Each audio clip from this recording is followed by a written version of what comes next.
નમસ્કાર મિત્રો, આજે આપણે જોઈશું ધોરણ 6 વિષય છે ગણિત પ્રકાશ અને પ્રકરણ છે 3 સંખ્યાની રમત, જેમાં નવનીત પ્રેક્ટિસ વર્કનું સોલ્યુશન કરીશું, જેમાં ટૂંકમાં જવાબ આપો. પ્રશ્ન જે 5 છે તેનું 5, 6, 7, 8, 9, 10, 11, 12નું આપણે સોલ્યુશન કરીશું. તો ચાલો જોઈએ.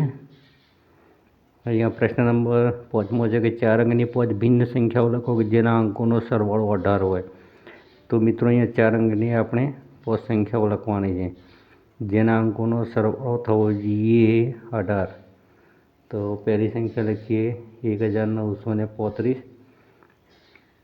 તો આપણે એના બધા અંકોનો સરવાળો કરીએ તો 1 + 9 + 3 + 5, 9 ને 1 10, 10 ને 15 ને 3 18. પછી બીજી સંખ્યા લખીએ 3672. 3672. તેના બધા અંકોનો સરવાળો કરીએ તો 3 + 6 + 7 + 2 એટલે 6 ને 3 9, 10 ને 16 ને 2 18. હવે ત્રીજી સંખ્યા લઈએ આપણે 5139 એટલે 5 ને 1 6, 6 ને 3 9, 9 9 18. તો એ રીતે સરવાળો થશે 18. તો અહીંયા પણ બધા અંકોનો સરવાળો થાય છે 18. પછી આગળ બીજી સંખ્યા જોઈએ 7803. તો આગળ એક સંખ્યા જોઈએ 7803.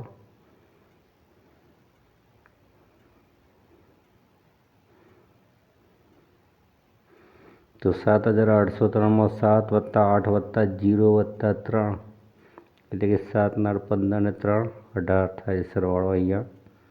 પછી આગળ એક સંખ્યા જોઈએ 9009. તો 9009માં પણ બધા અંકોનો સરવાળો થાય છે 9 + 0 + 0 + 9 એટલે કે 18 થાય છે. તો આ રીતે આપણે 4 અંકની ભિન્ન ભિન્ન સંખ્યાઓ લખી શકીએ જેનો સરવાળો 18 થતો હતો. છઠ્ઠો નંબર છે, શું તમે 4 અંકની એવી સંખ્યા બનાવી શકો છો કે જેના અંકોનો સરવાળો 25 થાય પરંતુ તેના બે ક્રમિક અંકો સમાન ન હોય? તો મિત્રો અહીંયા 4 અંકની સંખ્યાઓ બનાવવાની છે અને સરવાળો 25 થવો જોઈએ. બે જે અંકો હોય ક્રમિક અંકો સમાન ન હોવા જોઈએ. તો એ 9574. તો 9 + 5 + 7 + 4, 9 ને 5 14, 14 ને 7 21 ને 4 25. તો એ કોઈ પણ બે ક્રમિક અંકો સમાન નથી. 9, 5, 7 અને 4. બીજી એક સંખ્યા લઈએ તો અહીંયા બે ક્રમિક અંકો સમાન નથી. હવે એક બીજી સંખ્યા લઈએ, એમાં હવે આગળ દાખલો જોઈએ. 7 નંબર છે કે નીચે આપેલી ચાવીઓ પરથી 5 અંકની સંખ્યા શોધો. તો મારા અંકોનો સરવાળો 20 છે. મારો છેલ્લો અંક 2 છે. મારો પ્રથમ અંક એ છેલ્લા અંકના 4 ગણા છે. મારો ત્રીજો અંક એ છેલ્લા અંકનો અડધો છે. મારો દ્વિતીય અંક પ્રથમ અને છેલ્લા અંકના તફાવત જેટલો છે. તો મિત્રો પહેલાં તો અહીંયા જે આપણી છેલ્લી સંખ્યા આપેલી છે એ લઈશું. મારો છેલ્લો અંક 2 છે. પહેલાં આપણે બોક્સ બનાવી દઈએ. અહીંયા કુલ 5 અંકની સંખ્યા આપણે શોધવાની છે. તો 5 બોક્સ કરી દઈશું.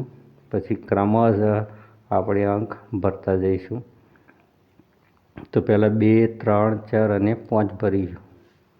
તો પહેલાં બીજા નંબરની જે છે કે મારો છેલ્લો અંક 2 છે. તો એ છેલ્લે આપણે 2 લખી દઈએ. એના પછી છે ત્રીજા નંબરમાં કે મારો પ્રથમ અંક એ છેલ્લા અંકના 4 ગણા છે. જે પ્રથમ અંક છે છેલ્લા અંકના કેટલા છે? 4 ગણા. તો 2 × 4 = 2 ચોક થશે 8. એટલે કે પ્રથમ અંક અહીંયા હશે 8. તેવી રીતે મારો ત્રીજો અંક એ છેલ્લા અંકનો અડધો હશે. તો 2નું અડધું થશે 1. તો અહીંયા ત્રીજો અંક હશે 1. તો પહેલાં બીજા અને ત્રીજા નંબરના બોક્સમાં આપણે 1 લખીએ. પછી 5મા નંબરમાં છે કે મારો દ્વિતીય અંક એ પ્રથમ અને છેલ્લા અંકના તફાવત જેટલો હશે. તો એ જે બીજા નંબરમાં જે અંક છે એ પ્રથમ અને છેલ્લા અંકના તફાવત જેટલો છે. પ્રથમ અને છેલ્લો અંક છે 8 અને 2. તો 8માંથી આપણે 2 માઇનસ કરીશું એટલે આપણને 6 મળશે. એટલે કે અહીંયા બીજા નંબરમાં છે 6 અને છેલ્લે આ બધા અંકોનો સરવાળો કેટલો થાય છે 20. એટલે આપણે સરવાળો કરીએ અને જેટલા ખૂટતા હોય એટલા આપણે મૂકી દઈએ. તો 8 + 6 + 1 + 2 કરીશું એટલે 17 મળશે. આપણે 20માંથી 17 માઇનસ કરીશું એટલે મળશે 3. તો ચોથા નંબરમાં કઈ સંખ્યા હશે 3. તો અહીંયા મિત્રો જેવી રીતે કહ્યું છે એ પ્રમાણે અહીંયા સંખ્યા બને છે 86,132. તો બિલકુલ સરળ હતું. 2 નંબરથી શરૂઆત કરો, 2, 3, 4, 5 અને છેલ્લે 1 નંબર, એટલે કે મારા અંકોનો સરવાળો 20 છે. હવે 8મા નંબરનો જોઈએ તો અંકો 4, 5, 6નો ઉપયોગ કરી શકે તેટલા 3 અંકના પેલિન્ડ્રોમ લખો. તમે અંકો એકથી વધુ વખત ઉપયોગ કરી શકો છો. દાખલા તરીકે 454 ત્રણેય અંકોનો ઉપયોગ થાય એ પણ જરૂરી નથી. તો મિત્રો અહીંયા 4, 5, 6 અંકનો આપણે ઉપયોગ કરવાનો છે અને પેલિન્ડ્રોમ સંખ્યા બનાવવાની છે. તો પેલિન્ડ્રોમ સંખ્યા એટલે કે એવી સંખ્યા કે આગળથી ને પાછળથી વાંચતા સરખી જ લાગે તેવી આપણે પેલિન્ડ્રોમ સંખ્યાઓ બનાવવાની છે. તો પેલિન્ડ્રોમ સંખ્યાઓ બનાવવાની છે અને 4, 5, 6નો ઉપયોગ કરવાનો છે. ત્રણેય અંકનો ઉપયોગ થાય જરૂરી નથી. કોઈ પણ એકનો અંક વધુ વખત આપણે ઉપયોગ કરી રહ્યા છીએ. 4, 4, 4 તો 4, 4, 4, 4, 5, 4 તો 4, 5, 4, 4, 6, 4 તો 4, 6, 4 5, 4 તો પાછળથી પણ 5, 4, 5 વાંચી શકાય છે. આગળથી ને પાછળથી વાંચતા સરખું દેખાય છે. 555 તો પાછળથી પણ 555, 565 તો પાછળથી વાંચશો તો 565 વંચાશે. એવી રીતે 647 તો 6, 4, 6. એવી રીતે આપણે લખીશું 6, 5, 6 તો પાછળથી વાંચીશું તો 6, 5, 6 વંચાશે. એવી રીતે 6, 6, 6 પાછળથી વાંચીશું તો પણ 6, 6, 6 વંચાશે. તો મિત્રો આ બધી પેલિન્ડ્રોમ સંખ્યાઓ છે જે 4, 5, 6 અંકની મદદથી બનાવી શકાય છે. હવે તમે બીજી પણ સંખ્યાઓ બનાવી શકો છો. હવે આગળ જોઈએ કે 4 અંકની પેલિન્ડ્રોમ સંખ્યા શોધો કે જેમાં અંકોનો સરવાળો 20 હોય. તો એ 4 અંકની સંખ્યા બનાવવાની છે. તો આપણે પહેલી બનાવીએ 1991, જેમાં બધા અંકોનો સરવાળો થાય 9, 2, 18 ને 2, 20.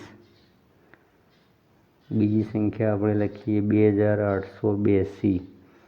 તો એ પેલિન્ડ્રોમ સંખ્યા બનાવવાની છે, એટલે આગળથી પાછળથી વાંચતા સરખી વાંચી શકાય એવી સંખ્યા. તો 2882 તો એ 8, 2, 16, 2, 18 ને 2, 20. તો એ 20 અંકોનો સરવાળો થાય છે. હવે ત્રીજી સંખ્યા જોઈશું 3773. તો 7, 2, 14, 14 ને 6 થશે 20. તો એ બધા અંકોનો સરવાળો 20 થાય છે. એવી રીતે 4664. તો એ 6, 2, 12, 12 ને 4, 16 ને 4, 20. એ રીતે 5555. તો એ 5 ચોક 20 એટલે બધા અંકોનો સરવાળો થાય છે 20. એવી રીતે 6447. તો 6, 2, 12, 12 ને 8, 20. તો એ પણ 20 અંક થાય છે સરવાળો બધા અંકોનો. પછી 7337. તો 7, 2, 14, 14 ને 6, 20. એવી રીતે 8228. તો 8, 2, 16, 16 ને 4, 20. તો એ પણ 20 થાય છે. પછી છે 9119. પાછળથી વાંચશો તો પણ 9119 વંચાય છે. 9, 2, 18 ને 2, 20. તો આ રીતે મિત્રો 4 અંકની પેલિન્ડ્રોમ સંખ્યાઓ બનાવી શકાય જેના અંકોનો સરવાળો છે 20. જેના બધા અંકોનો સરવાળો 20 છે.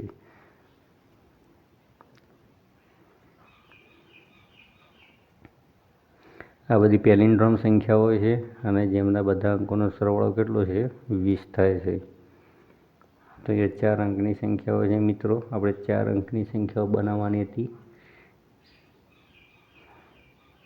આગળ આપણે પેલિન્ડ્રોમની મદદથી જે સંખ્યાઓ બનાવી છે પેલિન્ડ્રોમ સંખ્યાઓ 3 અંકની હતી. અહીંયા 4 અંકની સંખ્યાઓ છે. આગળ જોઈએ 10 નંબર. તો 5 અંકની સૌથી નાની અને સૌથી મોટી સંખ્યાનો સરવાળો કેટલો થાય, તેનો તફાવત કેટલો થાય. તો મિત્રો અહીંયા 5 અંકની સૌથી મોટી, સૌથી નાની અને સૌથી મોટી સંખ્યાનો આપણે સરવાળો કરવાનો છે. તો 5 અંકની સૌથી નાની સંખ્યા અને સૌથી મોટી સંખ્યાનો સરવાળો અને સૌથી મોટી સંખ્યાનો સરવાળો. તો સૌથી નાની પાંચ અંકની સંખ્યા હશે 10,000.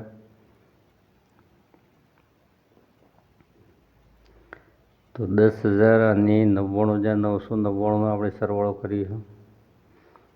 તો સૌથી નાની 10,000 અને સૌથી મોટી સંખ્યા છે 99,999. તો બે અંકોનો આપણે બે સંખ્યાઓનો સરવાળો કરીએ તો થશે 1,09,999. હવે શું કહેશે કે તેનો તફાવત કેટલો થાય? તો તફાવત કાઢવા માટે આપણે 99,999માંથી 10,000 માઇનસ કરીશું એટલે તફાવત મળશે. તો અહીંયા 99,999 માઇનસ 10,000 કરીશું એટલે આપણને મળશે 89,999. તો આ રીતે સરવાળો અને તફાવત દ્વારા બે સંખ્યાઓ મેળવી શકાય. હવે આપણે જોઈશું દાખલા નંબર 11.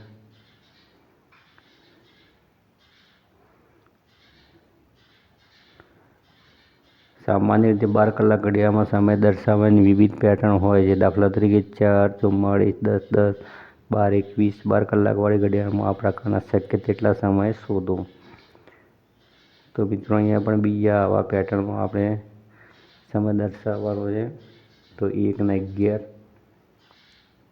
2 22, 3 33, 5 55 લખીએ. 2 ને 22, 3 ને 33, 5 ને 55,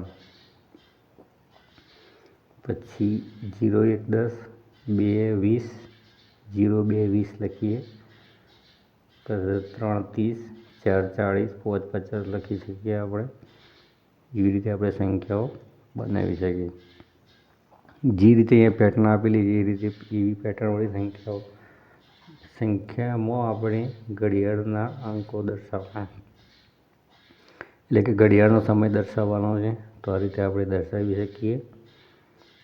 1 11, 2 22, 3 33, 5 55, 1 10, 2 10, 3 30, 4 40, 5 50.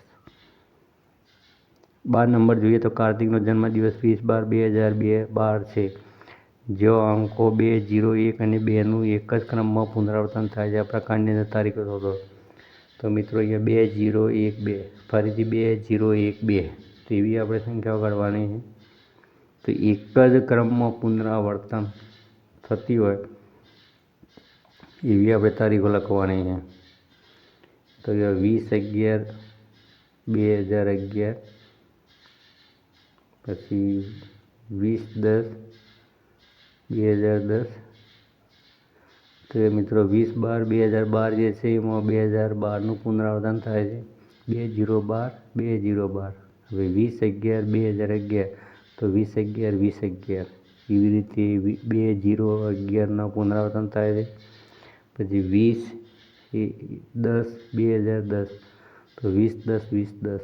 પછી 20/9/2009, તો 20/09/2009. પછી 20/08/2008, તો 20/08/2008.